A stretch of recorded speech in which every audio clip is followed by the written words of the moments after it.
ኢህአፓ በበኩሉ ግብጽም ሆነች ኤርትራ በኢትዮጵያ አኩራፊዎችን ለዓላማቸው አይጠቀሙም ማለት አይቻልም ሲል ለቦርከና ተናግሯል።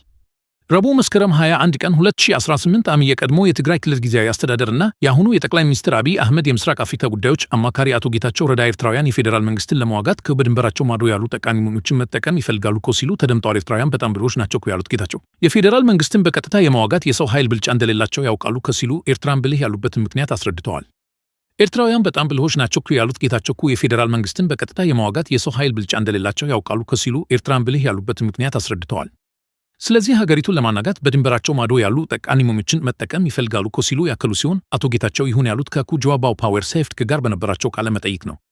ሻዕቢያ ከኢትዮጵያ ጋር ጦርነት ቢገጥም ጦርነቱ ከኤርትራ ራቅ አድርጎ በደቡባዊ የትግራይ ክፍል ቢሆንለት ደግሞ አማራ ክልል ላይ ለማድረግ ነው እኮ ሲሉም ተናግረዋል።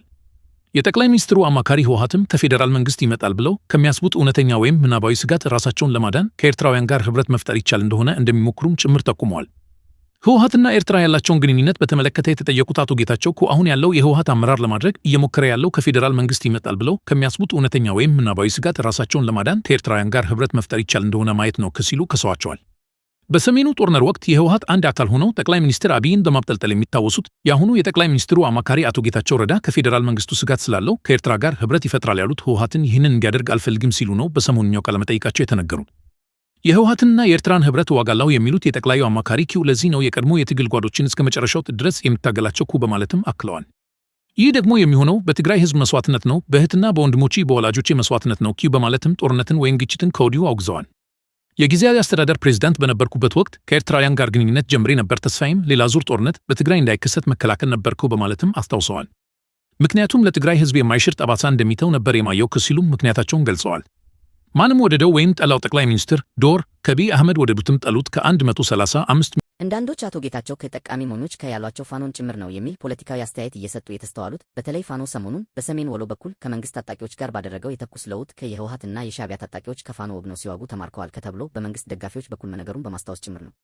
ፋኖ በበኩሉ በሰሞንኛው ውጊያ የሻዕቢያና ህወሓት ታጣቂዎች ከፋኖ ጋር ተሰልፈው መንግስትን ተዋግተዋል መባሉን በተመለከተ በሰጠው አጸፋ ይህ በውጊያው ድል እንደ ቀናኝ አለማመን እንጂ አብሮኝ የተሰለፈ የለም ብሏል። ስለ ሰሞንኛው የአቶ ጌታቸው ረዳ ንግግር ቦርከና አስተያየት የጠየቃቸው የኢትዮጵያ ህዝባዊ አብዮታዊ ፓርቲ ኢህአፓ ፕሬዝዳንት መጋቢ ብሉይ አብርሃም ሃይማኖት በበኩላቸው ግብጽም ሆነች ኤርትራ ኢትዮጵያ ውስጥ ያሉ አኩራፊዎችን ለዓላማቸው አይጠቀሙም ብሎ ማሰብ አይቻልም ባይ ናቸው። ከኢትዮጵያ በተቃራኒው የቆሙ ሀገራት ምናልባት ኢትዮጵያ ውስጥ ያሉ አኩራፊዎችን ለዓላማቸው ሊጠቀሙ ከቻሉም ገዢው ብልጽግና መንግስት ኢትዮጵያ ውስጥ ያሉ አለመግባቶችን በወቅቱ ያለመፍታት ችግር ነው ሲሉ ተችተዋል። ኢትዮጵያና ኤርትራ የቀይ ባህርን ጉዳይ በተመለከተ እያደረጉት ባሉት ኃይል አዘልና የተካረረ የቃላት ቅብብሎች በሁለቱ ሀገራት መካከል ጦርነት እንዳይነሳ የተሰጋ ሲሆን አቶ ጌታቸው ረዳ ጦርነትም ሆነ ግጭት እንዳይከሰት መስጋታቸውን ከሰሞንኛው ከንግግራቸው መረዳት ተችሏል። የኢህአፓ ፕሬዝዳንት መጋቢ ብሉይ አብርሃም ሃይማኖት ደግሞ መንግስት ለፕሮፓጋንዳ እንጂ የቀይ ባህርን ጉዳይ ስለሚጠቀምበት እንጂ ከልቡ አይፈልገውም፣ ስለዚህ ፓርቲያችን በሁለቱ ሀገራት መካከል ጦርነት ይነሳል ብሎ አያምንም ሲሉ ለቦርከና አስተያየታቸውን ሰጥተዋል።